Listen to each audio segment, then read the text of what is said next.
Hello and welcome to Real World Real Supervision podcast. My name is Dr. Kristen Velasquez-Kenefick, and I'm one of the co-hosts of this podcast. We would like to thank APIC for funding this project and hope it will be helpful in amplifying the conversation around intercultural supervision for clinical psychology and other mental health trainees. Today, our guest on the podcast is Dr. Orson Morrison, who is Director of DePaul Family and Community Services. Dr. Morrison provides oversight of the clinical services that are available at DePaul Family and Community Services. He provides staff training, clinical supervision, he's involved in program development, and the evaluation of clinical services. He has spent his career working with children, adolescents, and families that are involved in the child welfare system and those impacted by poverty, social exclusion, violence, and abuse. Dr. Morrison previously held positions as Vice President of Child and Family Services at Lawrence Hall Youth Services. He was clinical director of Hartgrove Hospital's outpatient psychiatric clinic and director of psychology training at River Edge Hospital. In addition, he has taught graduate level psychology courses and as an adjunct professor and maintains a small private practice in Oak Park, Illinois. Dr. Morrison's professional interests and area of expertise include clinical management, psychotherapy with underserved children, adolescents, and families, psychological assessment, multiculturalism, and working within a social justice empowerment framework. Dr. Morrison holds a doctoral degree in clinical psychology from the Chicago School of Professional Psychology, a master's degree in counseling from Niagara University, and a Bachelor of Science degree in psychology from McMaster University. We had a great conversation and so grateful for Dr. Morrison, his contributions to this project. Hope you enjoy the conversation. Well, welcome, Dr. Orson Morrison. I'm so excited to spend this time with you today, talking to you about your experience. It's such a pleasure to talk with you, Kristen. Yeah, thanks a lot for agreeing to have this conversation. So we'll just jump right in. First, I want to know what it's been like for you as a supervising psychologist, and also I know that you run a clinic, so both as a supervising psychologist and if you want to say anything also about running a clinic in the context of racism, equity, and social responsibility, both over the years and then like what has changed since you started your career. Yeah, wow. Yeah, it's been a while since I started my career, so it's an interesting question to sort of reflect on how things have evolved really over the years. I feel like, if I'm really honest, I was really drawn to the field of psychology because of those very issues, because of equity, because of social justice, because of racism, and the ways in which I personally and the ways in which I saw my family members sort of struggle with these issues, and also I think the gifts that I in particular was fortunate to receive through growing up in a very diverse family, racially, ethnically. I'm a son of immigrants. Very, very rich history there, and wanted to really use those gifts to make an impact on individuals and communities. And so I just sort of wanted to say that sort of these concepts are really what I think drew me to the field. And I remember being very excited about initially these concepts like of multicultural competencies, right? Those early writings, those early books, I can see them in my mind right now. Yeah. And really wanting more of that, really wanting to learn more about how the ways in which culture shape identity and relationships, and how they impact the ways in which we experience our emotional health and our wellness. And but also realizing that there was a bit of tension there too around I think in those earlier writings, they were sort of very prescriptive in a sense, like or categorical in a sense, like, okay, this is how you work with Latino folks, and this is how you work with gay folks, and I think as an early professional, it was on one hand nice to get exposure to these sorts of this sort of research and writing, but there was something that didn't quite sit completely well with me.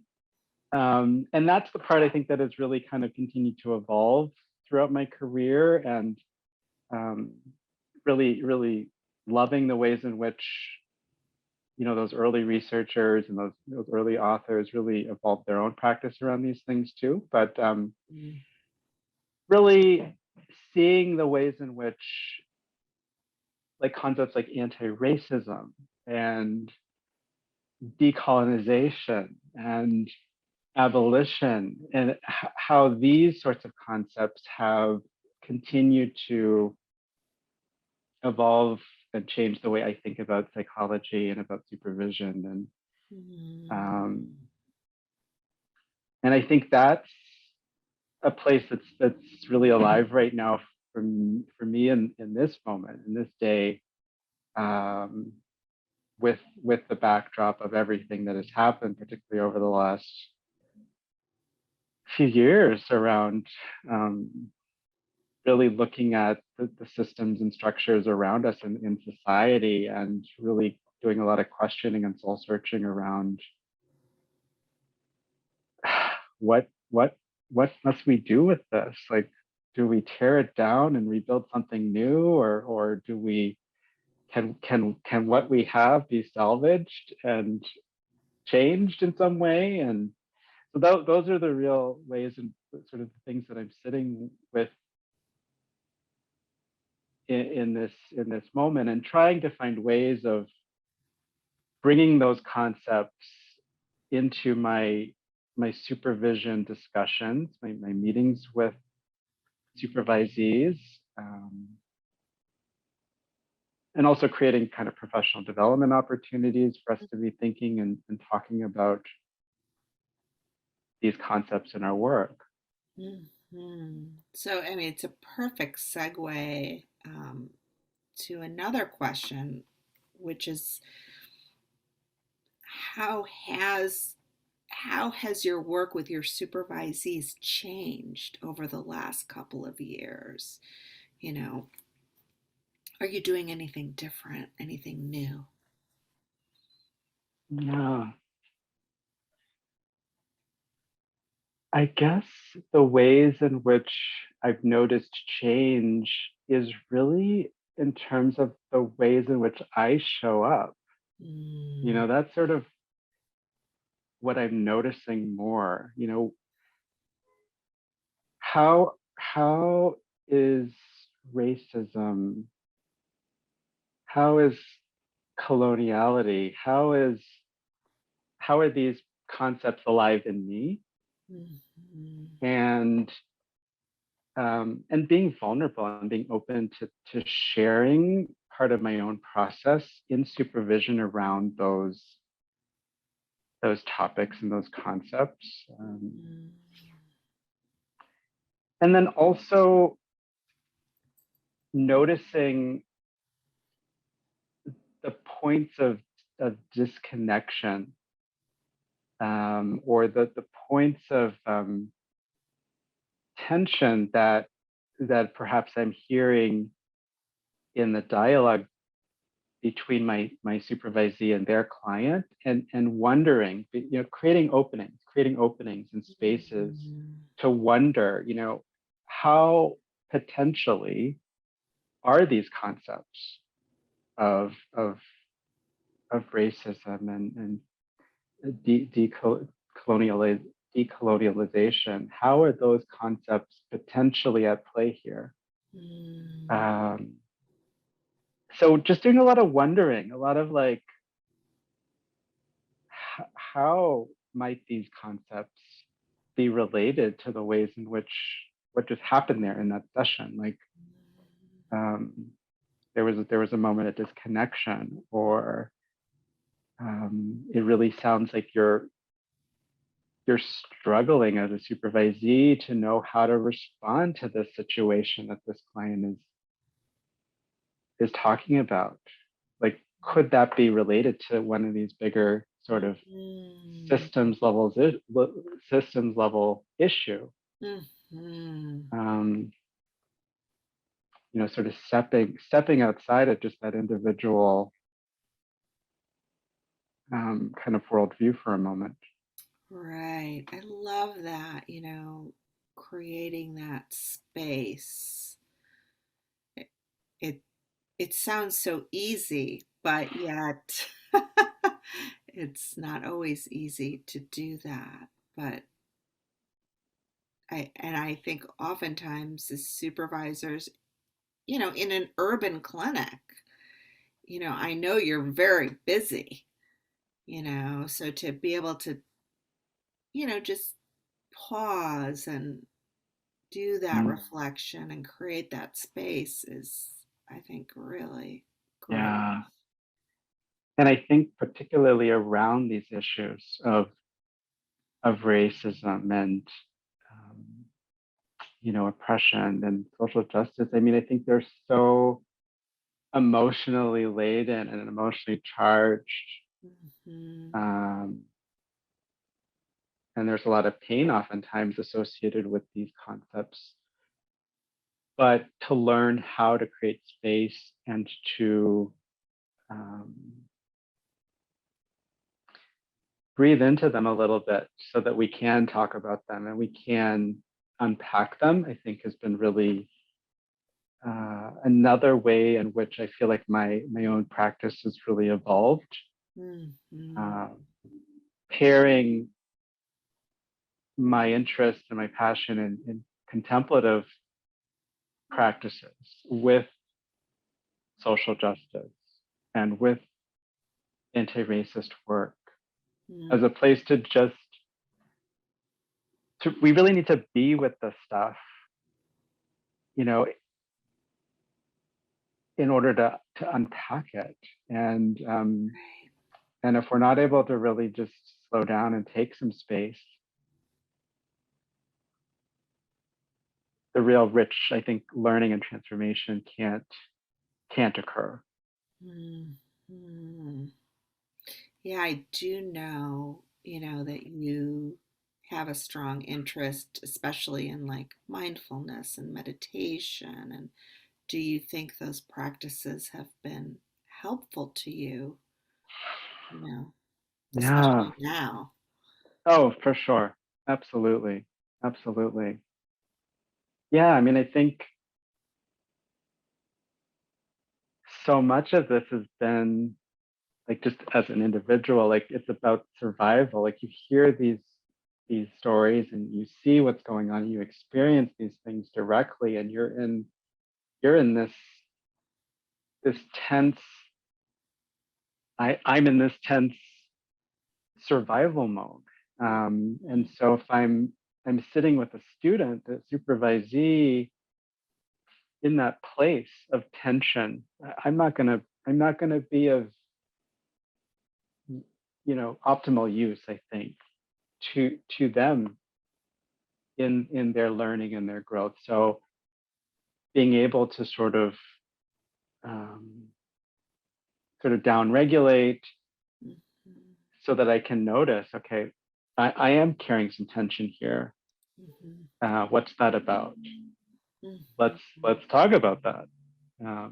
Or I'm noticing tension in you as you talk about this client. Yeah. What's that about?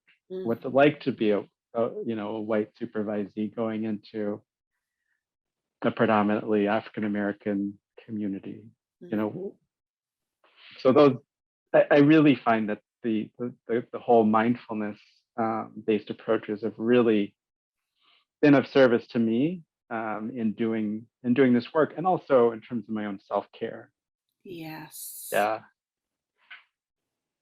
And how do you identify in the world, ethnically, racially?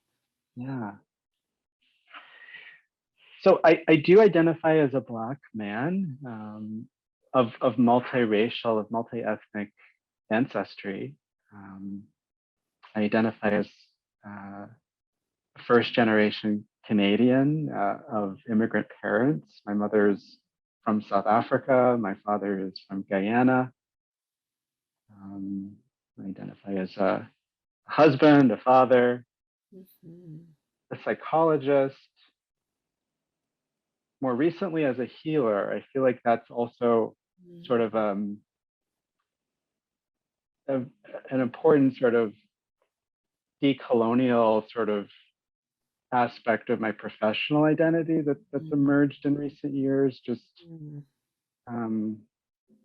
learning how to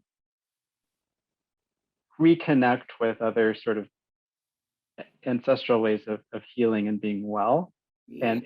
and integrating that into my work. Wow, that's so beautiful. It seems to really fit you, what I know of you and the person you are. Thank you for bringing that in, because psychology can have a very Western sort of cure this illness paradigm. And what I hear you sharing is that you're trying to integrate also some ancient, more Eastern approaches really to healing and wellness, right? Absolutely, yeah. I love that. And I think from this perspective of wanting healing and wellness for our clients, many of whom come from very diverse ancestral lineages and cultures, and just being open to like asking the questions, like from those rich cultural legacies, what is considered healing to you? Mm. It's one thing to bring our knowledge, I think, as psychologists, and some of the ways in which we've been trained to the clinical um, encounter, but really being open to learning from and healing and bringing in, the practices that have been, a part of one's cultural background, or lineage. I think has been really, really powerful and important to me in this work. Mm-hmm. That's really beautiful. And I mean, I would hope that's what everyone's doing, but you know, we're all on a different place in our professional and personal journeys. Yeah. And so it makes so much sense. And so I think I probably already know how you would answer this, but have you had the opportunity to do your own work around racism and your own identity? Oh my God. Yeah. Yes, yes, yes.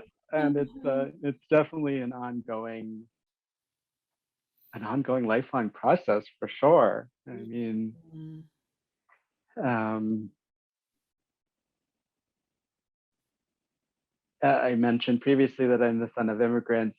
My mother's from South Africa, and we all know kind of um, the context that many South African people, particularly people of color, have lived through in terms of apartheid and just, oh my God, the horrendous traumas there. But Yes. and then my father kind of being from Guyana, and a nation that has a long history of being colonized by different countries, Britain and Portugal and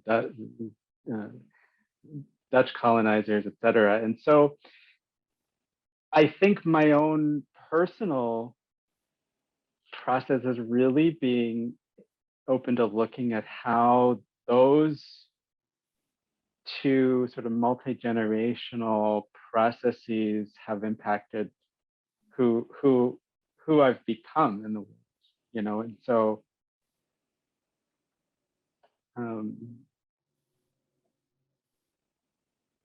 I think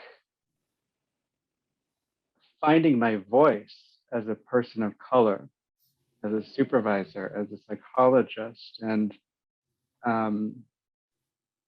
not waiting to be invited into a conversation, but to feel empowered to share my thoughts, my ideas, even in the context of supervision, in this relationship where I come with more experience.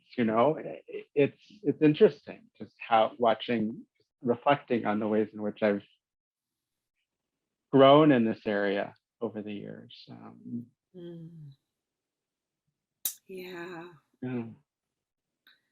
There's so many layers, right? I think, I'm a systems person. I think I know you all use a lot of systems work at the clinic, and there's so many layers to who we are. Lots of layers. Yeah. So, what are some obstacles and barriers that you might have encountered as a supervisor when you're working with supervisees and training them to become more multiculturally confident?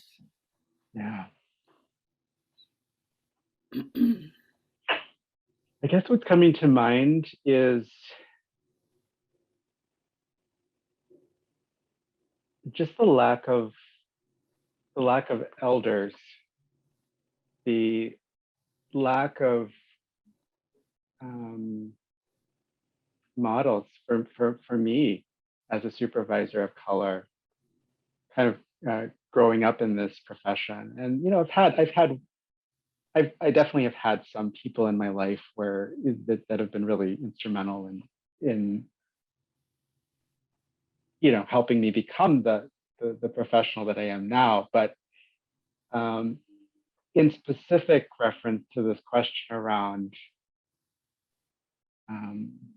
multicultural competencies and social justice and anti-racism and all of that, which has become a really important part of my identity, I've had very few elders in sort of ushering in or modeling what that looks like. And so I've had to kind of, learn from other colleagues, of course, and seek out, trainings or those sorts of experiences that have helped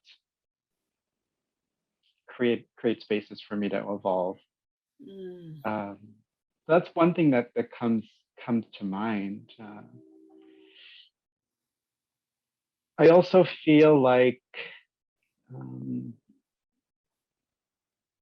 just our field, I think, as well, the field of psychology and the emphasis on evidence-based practice, which I'm not saying is all bad, just for the record. There's a lot of good and a lot of necessity around employing models that are shown to work or to be effective. But I think that there also needs to be room for mixing it up and doing things, not just by the book, in terms of the human nature and the real complexity of the people sitting in front of us. Yeah. And all of the cultural diversity and identities that they present with. Mm-hmm. I think that is definitely a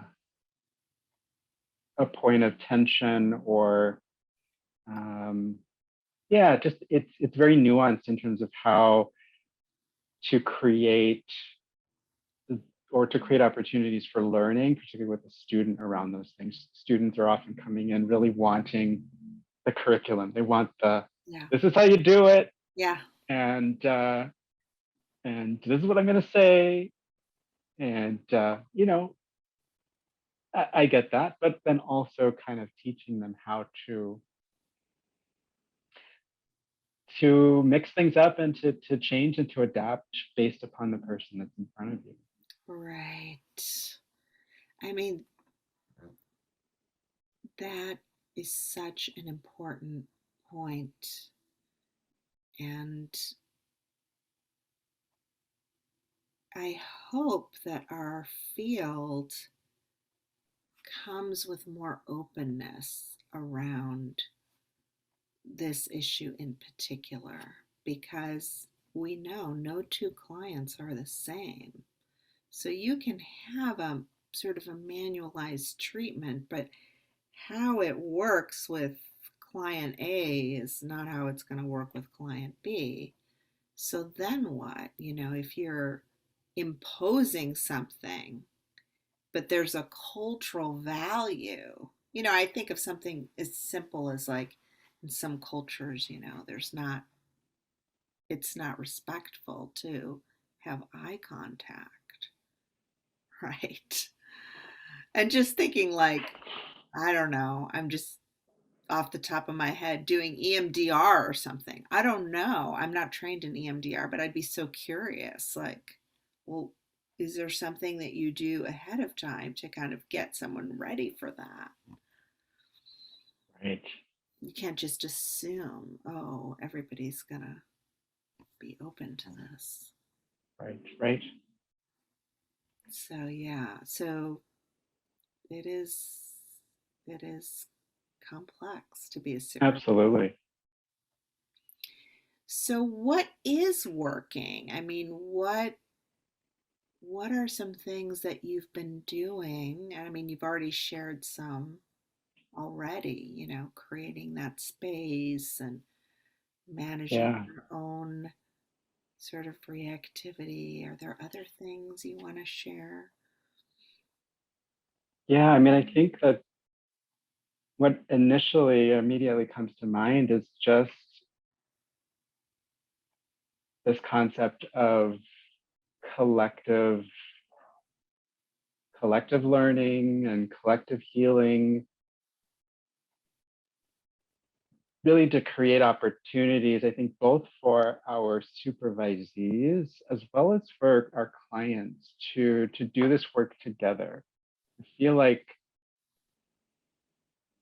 one of the barriers in our field is that it's a very individualistic, medicalized model, right? You come in, you sit in a therapy room for an hour, you and your therapist. And while that has benefit, of course, that's what I do for a living, and I wouldn't do it if I didn't believe it helped. But creating more opportunities, I think, for our students, our supervisees, to be together, to really unpack these issues together, and to be vulnerable around these issues together, and to flounder and fail and struggle through these things together, and figure out and support each other in finding ways through it.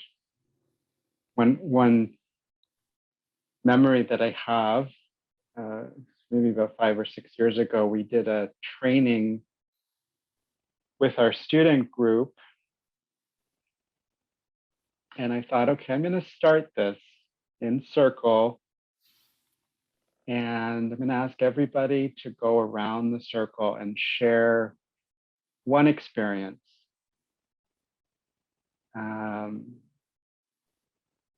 where you experienced some level of oppression related to an aspect of your identity.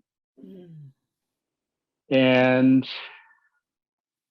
there was just something incredibly powerful going around that circle. I think there were like 30 of us. Mm. And every one of us tapping into some part of our identity where we've experienced some level of pain. And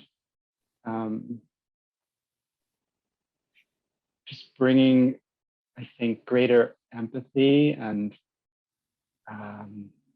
understanding. Of course, we've all been through different things and to different extent, but it was. I think it was a pretty powerful moment, and I think for us as leaders, as supervisors, as mentors, to be also in a place of being vulnerable with our supervisees. Like we're not up here. We're not like Right. these experts that can't understand or kind of show our emotions. I think that was a really, really powerful learning opportunity for me, but I think also for the students in relation to how to really tap into these issues in a clinical way and in a human way. So that's something that just really stands out to me, a moment. Yes, Yeah. yes. I'm so happy you're sharing that with us because it seems like that's something that, any supervisor could do, either individually or in a group at a case consult meeting, during orientation week of, kind of maybe not during orientation week, that might be too overwhelming, but during the course of the training, Sure, somewhere right. in the Yeah. training year. Yeah. And it is a way, I think, to show how connected we all are, you know. Sure. So I'm not a black man, but I have other identities where I've felt oppressed. Yeah. Um, Right. so connecting in that way, it seems Mm. like a great exercise. I think a lot of this is about, we're coming to realize this in my more recent years, is that it's both understanding and creating space for our differences, but then at the same time finding ways to connect as human beings. Yes. So there's a sort of a duality there, that I think has a really important concept for me personally and professionally, but also in terms of Mhm. trying to teach students how to do this work. Mhm. Yeah, I can just sense how important it is to you that you're sharing with them, you're on this journey too. Maybe at a different point because of your, age and experience, but you're still on it. For sure. Yeah. Okay. So, how have you been able to, let me read the question, then we'll see if you've already answered it. This is one of the longer ones. How have you been able to recognize and integrate? the various social contexts and intersectionality issues. I don't know. I think maybe we've talked about that. Yeah, I feel like we have. Yeah, okay. And a time you were successful. Yeah, we got that one. See, we're ahead of the game here. Well, how do you promote culturally responsive interventions? I guess both with your supervisees and even just running your clinic. What do you all do there? So, I think we're really mindful of our mission, and our values. So first of all, sort of really clearly articulating that these are really important values, like social justice and diversity and anti-racism. That these are core to who we are, who we want to be, and then making sure that we're walking the walk. I think as supervisors, as staff members,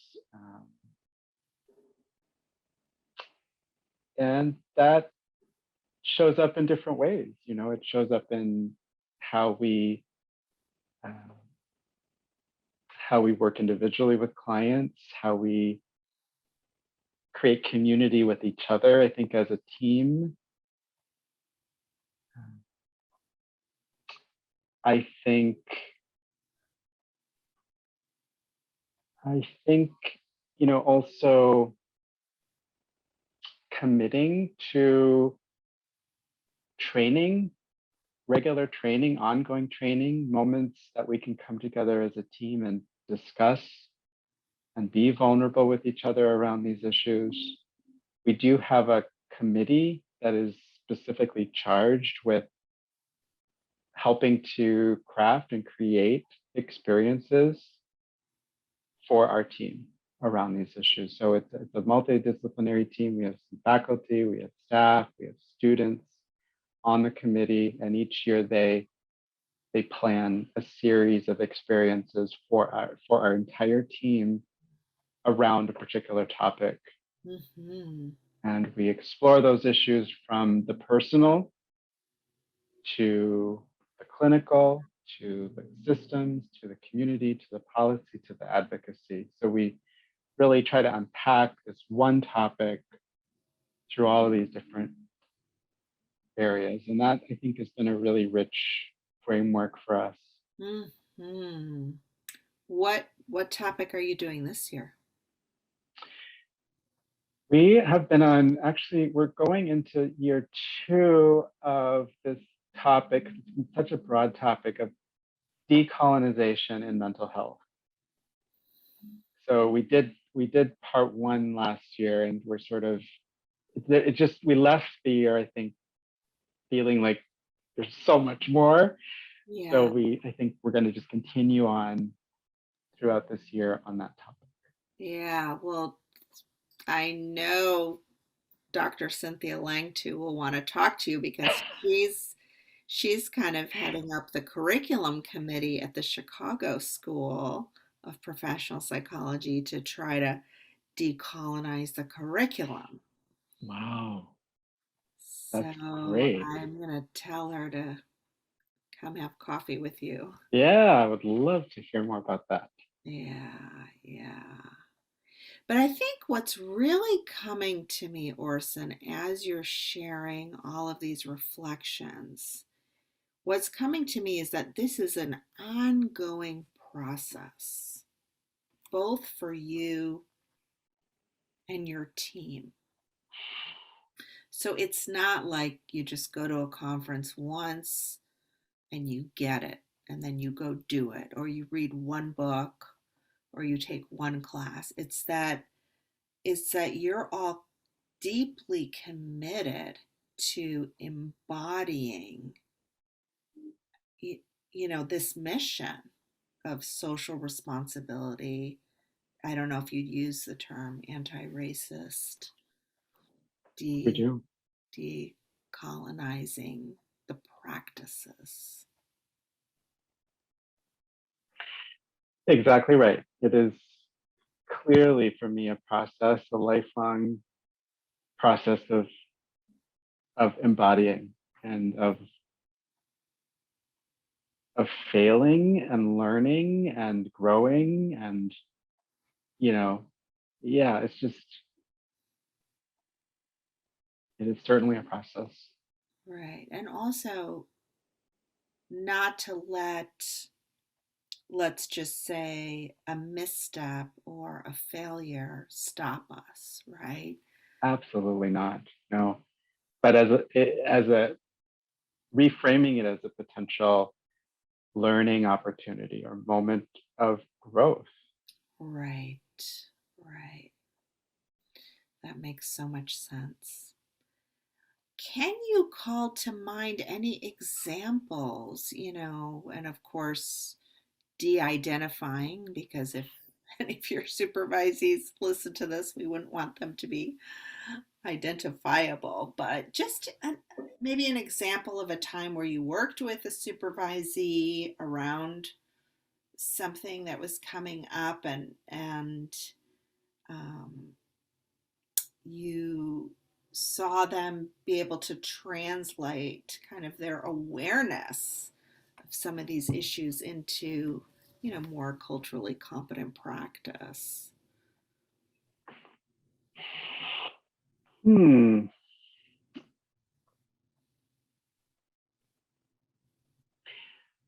So one case that's coming to mind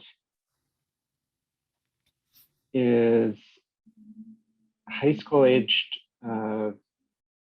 client. He identified as African American and lived and went to school in a predominantly African American community on the south side of Chicago, exposed to a heck of a lot of community violence and trauma. Mhm. That was the environment. He himself was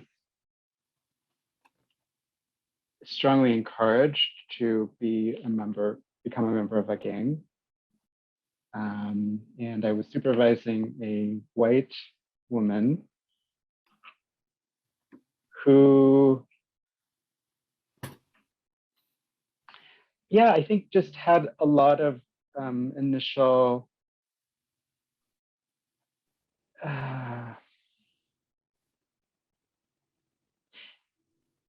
I don't know how to exactly say all this, but I think just really coming into this relationship through this lens of what can I do as this therapist to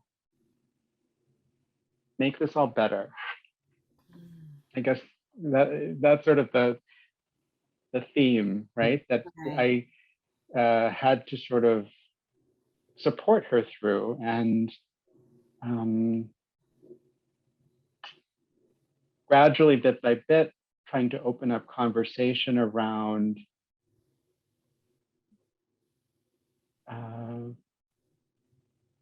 the systems issues I think that are at play here in this young man's life: racism, poverty, and figuring out with the client how to talk about that stuff. I mean, I think that was one of the things that, because I think this particular client was very depressed and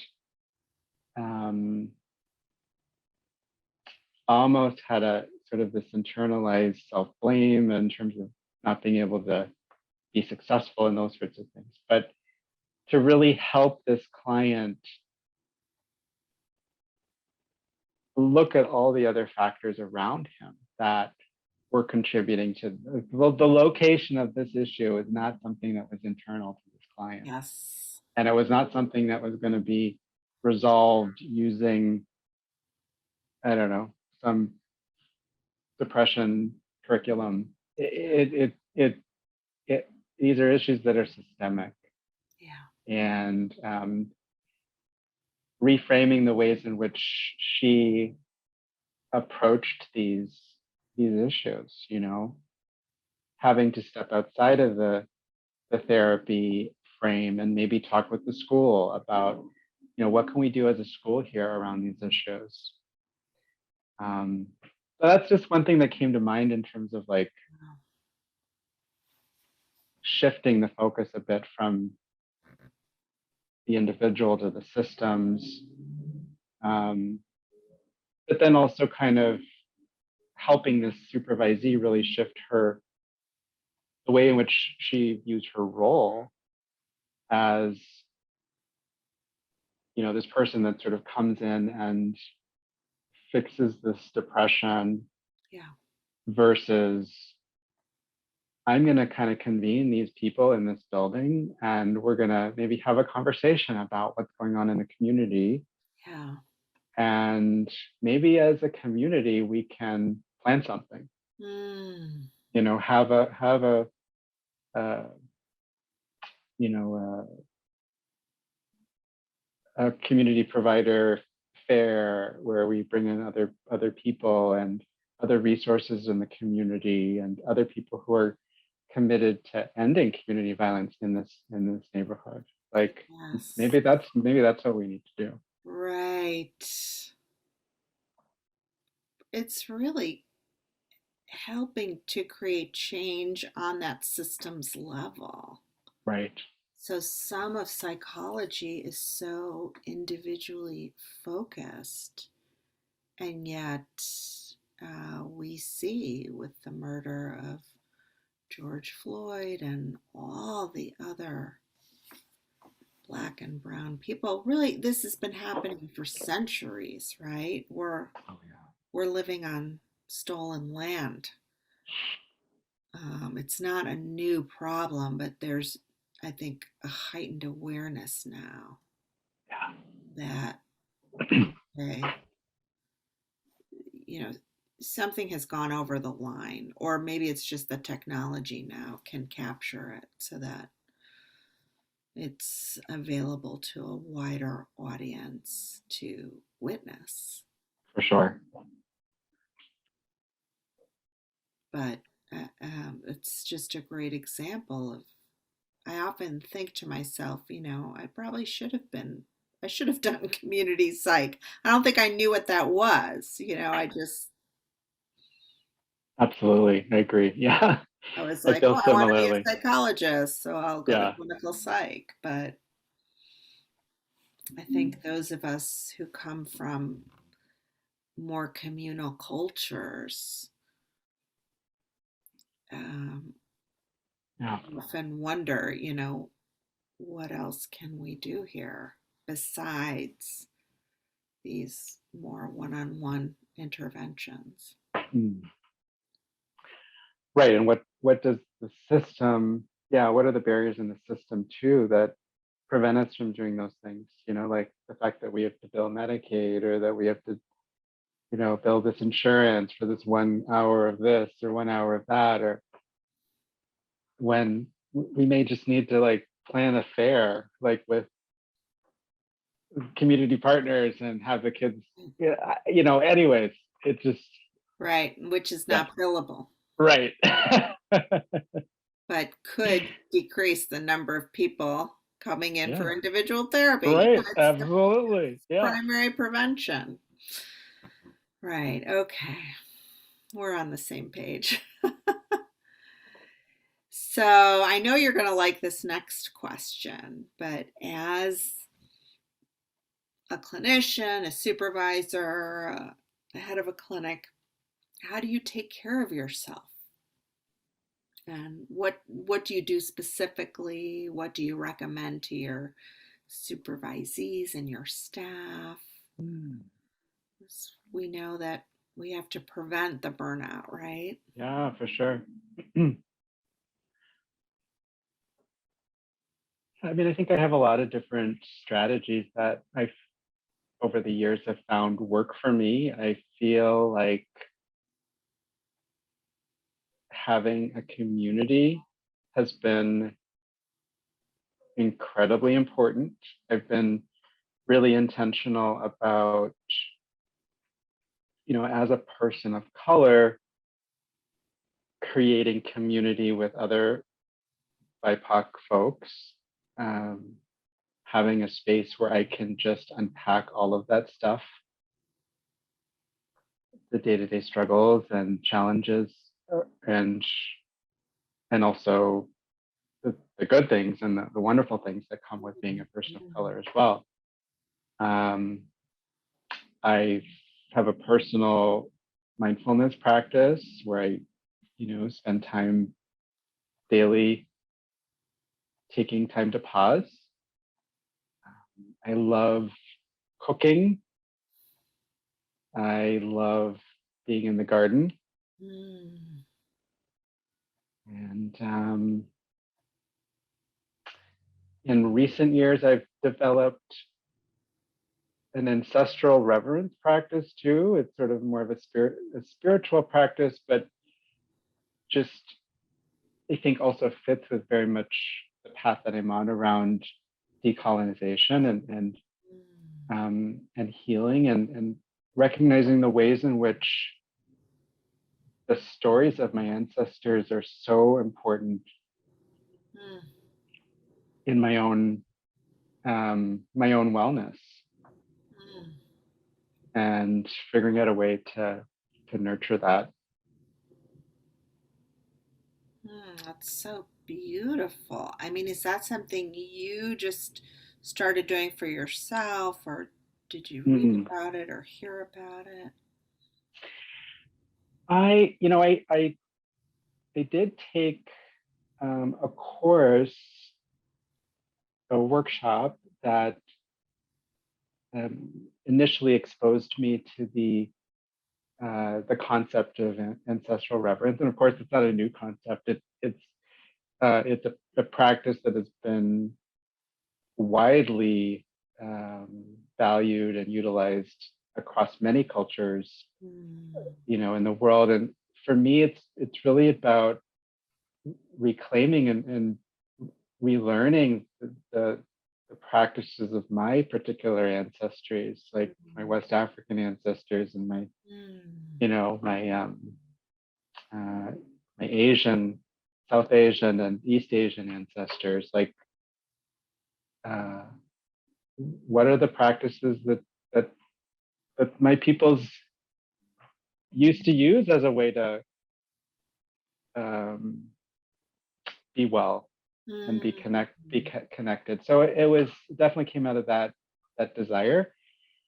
And over the years, I've just learned more and more about the practices, and have, I think it's also an individual practice, just in terms of what works for you. But I've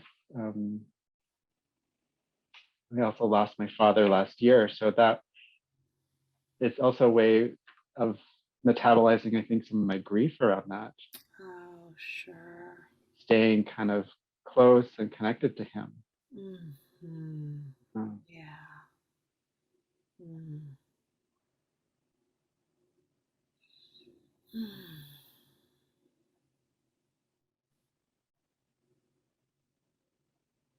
And what a beautiful way to do it.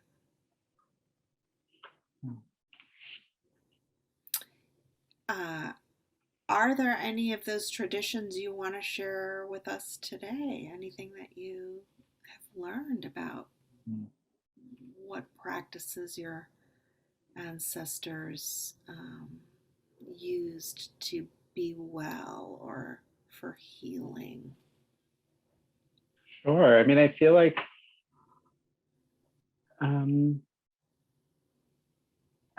just there's a real intentionality around honoring just the strengths and the gifts and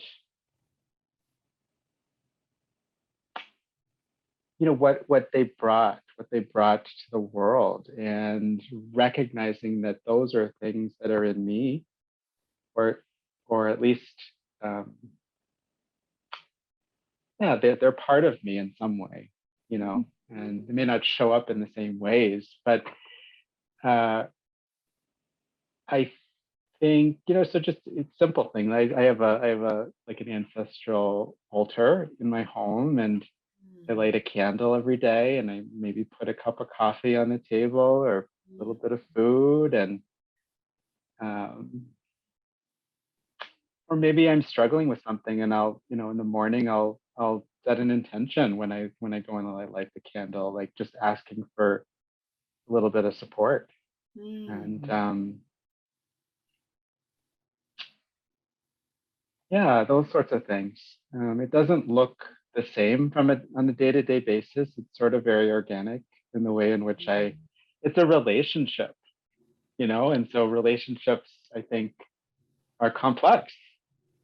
Yes. And sometimes they're very straightforward, and other times it's like, I need something more here. So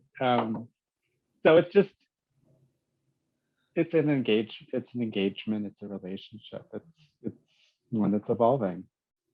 I love that Yeah. idea of an ancestral altar. That's really beautiful.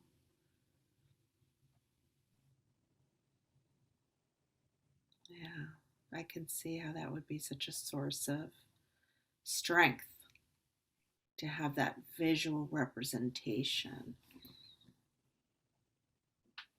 Absolutely. Mhm. So, what keeps you going on your journey? How do you continue to stay encouraged and hopeful despite setbacks, especially in, recent political and social issues coming to the front of our awareness? Yeah. I know we were just talking about ancestors, but I do feel like that my relationship to my ancestors is something that is definitely a source of strength and hope and resilience, just recognizing the ways in which my own ancestors have been through so much and have thrived through it, and have, you know, brought gifts into the world and have raised families, and it there's no end in terms of the amount of inspiration and hope that comes from thinking about them.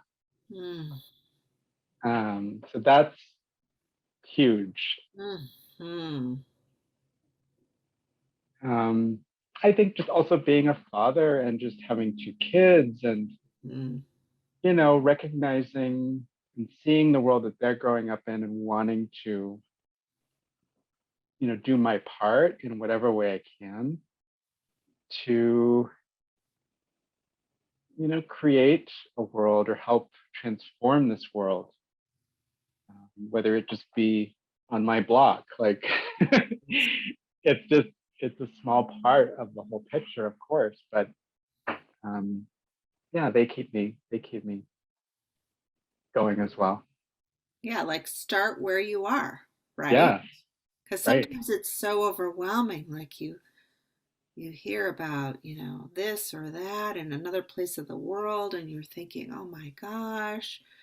But, we could just start wherever we are. Just take a step. For sure. So, you mentioned early in our conversation that you didn't have any particular training in this area, Mm. that you have for sure, found people along the way to sort of collaborate with and think about these issues with. Um, are you interested in further training in this area of, supervising around these issues? And do you know what would be specifically helpful to you? Mm. Well, my gut reaction is yes. I definitely am interested in learning more about, yeah, how to show up as a supervisor from these perspectives of anti-racism and social justice and decolonization, for sure. Um,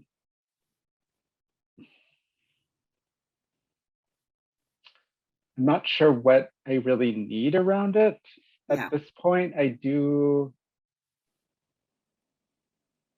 Maybe this is related to like the fact that my father has passed, and like I feel like I'm now the elder. Like Mm. I'm on that cusp of becoming the elder, and so like what does that look like? Like what does that look like in relation to my identity as a supervisor, as somebody maybe more senior in the profession? Like Mhm. how how can I be that elder Mm. to those that are just starting out, you know? So that's sort of what just came to mind, but I don't know. Yeah. Well, I love that because I do think, as we know in our society, there's more emphasis placed on being youthful. Mm, yeah, But when it comes to experience and growing as a professional, and especially as a professional of color, because there are so few psychologists of color. So, how can we each think about, I don't know, like doing that mentoring, which you're already doing at your clinic, yeah, mentoring these younger generations of psychologists who are just starting out? true.